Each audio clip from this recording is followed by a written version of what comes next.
எல்லாமுள்ள அல்லாஹுவின் நல்லடியார்களே, எல்லாமுள்ள அல்லாஹுவின் பேரருளால் இன்னும் ஒரு வார காலத்தில் துல்ஹஜ்ஜி மாதம் துவங்க இருக்கிறது. இந்த துல்ஹஜ்ஜி மாதத்தில் நபிகள் பெருமானார் ஸல்லல்லாஹு அலைஹி வஸல்லம் அவர்கள் நிறைய சட்டங்களை சொல்லியிருக்கிறாங்க. அதில் துல்ஹஜ்ஜி மாதத்தினுடைய 1 10 நாள் வரையிலேயும் செய்யக்கூடிய இபாதத்துகளுக்கு மற்ற நாட்களில் செய்யக்கூடிய இபாதத்துகளை விட கூடுதல் நன்மை இருக்கிறது என்று குறிப்பிட்டிருக்கிறார். அதனால் அந்த நாட்களில் எவ்வளவு நல்லறங்கள் ரசூல் ஸல்லல்லாஹு அலைஹி வஸல்லம் சொல்லி தந்திருக்கிறாங்களோ, குர்ஆனில் சொல்லியிருக்கோ, அதிகமாக நம்ம செய்து கொள்ளணும். அதற்கு அடுத்ததாக முக்கியமாக நாமெல்லாம் தெரிந்திருக்கக்கூடிய குர்பானி.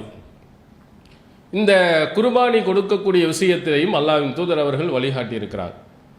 இந்த குர்பானி என்பது வசதி படைத்திருக்கக்கூடிய அன்றைய காலத்தில் அன்றைய நேரத்தில் ஒரு ஆட்டை கொடுப்பதற்கோ அல்லது மாட்டில் பங்கு சேருவதற்கோ வாய்ப்புகள் இருக்குமானால் அவர்கள் குர்பானி கொடுப்பதை ரசூல் ஸல்லல்லாஹு அலைஹி வஸல்லம் வலியுறுத்தியிருக்கிறார். அதனால் ஒரு ஆடு வாங்குவதற்குரிய வாய்ப்பு இருந்தால் ஒரு ஆட்டை வாங்கி கொடுக்கலாம் ஒரு குடும்பத்துக்கு. அப்படி இல்லை என்று சொன்னால் மாட்டில் 7 பேர் என்ன செய்யலாம், பங்கு சேர்ந்து கொள்ளலாம், 7 குடும்பங்கள். ஒட்டகமாக இருந்தால் 10 குடும்பங்கள் சேருவதற்கும் நபி ஸல்லல்லாஹு அலைஹி வஸல்லம் அவர்கள் அனுமதி கொடுத்திருக்கிறாங்க. அந்த அளவுக்கு வசதி இருந்தால் நம்ம கொடுக்கலாம். வசதி இல்லை என்று சொன்னால் அவர்கள் கொடுக்க வேண்டிய கட்டாயம் கிடையாது. ஒரு சிலர்கள் என்ன செய்கிறாங்கன்னா, போன வருஷம் நம்ம ஆட்டை கொடுத்துட்டோம், அதனால் இந்த வருஷமும் கொடுக்கணும்னு சொல்லி கடன் வாங்கி எல்லாம் என்ன செய்கிறாங்க, குர்பானி கொடுக்குறாங்க. மார்க்கம் அப்படி நம்மளை கட்டாயப்படுத்தவில்லை. கடன் என்பது அடுத்தவருடைய உரிமையை சார்ந்தது, அதுக்கு தான் நம்ம முதலிடம் கொடுக்கணும். அதனால் கடன் வாங்கக்கூடிய ஒரு சூழ்நிலை இருந்தால் அவர் மீது குர்பானி கொடுப்பது கடமையே இல்லை. அதனால் வசதி உள்ளவர்கள் மட்டும் செய்யலாம்.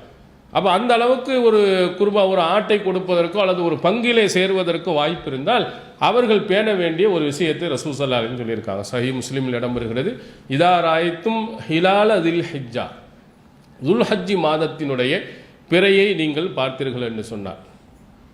நீங்கள் வராத ஐயுல்லஹிய, அவர் குர்பானி கொடுப்பதற்கும் நாடினார் என்று சொன்னார்.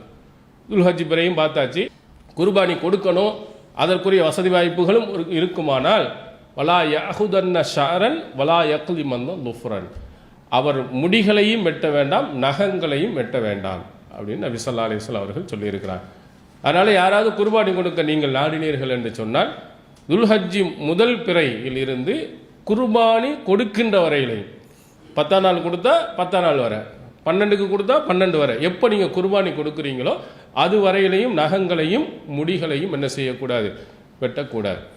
இது குடும்பத்தில் உள்ள அத்தனை பேருமாண்டா அத்தனை பேரை ரசூல் ஸல்லல்லாஹு அலைஹி வஸல்லம் சொல்லலை. யார் குர்பானி கொடுக்க நாடுறாரோ அவர் குடும்பத்தினுடைய தலைவராக இருந்தால் அவர் மட்டும், மற்றவர்கள் முடி வெட்டினாலும் வெட்டாவிட்டாலும் அதில் பிரச்சனை கிடையாது. ரசூல் ஸல்லல்லாஹு அலைஹி வஸல்லம் சொன்னது, யார் குர்பானி கொடுக்க நாடுகிறாரோ அந்த குடும்ப தலைவர் மட்டும் என்ன செய்யக்கூடாது, முடிகளையும் நகங்களையும் வெட்டக்கூடாது. இந்த சட்டங்களை பேணி நபி ஸல்லல்லாஹு அலைஹி வஸல்லம் அவர்கள் சொன்ன வழிமுறையில் குர்பானி கொடுக்க எல்லாம் அல்லாஹ் தஆலா அருள் புரிவானாக. வாஹிர் தஅவானா அல்ஹம்துலில்லாஹ்.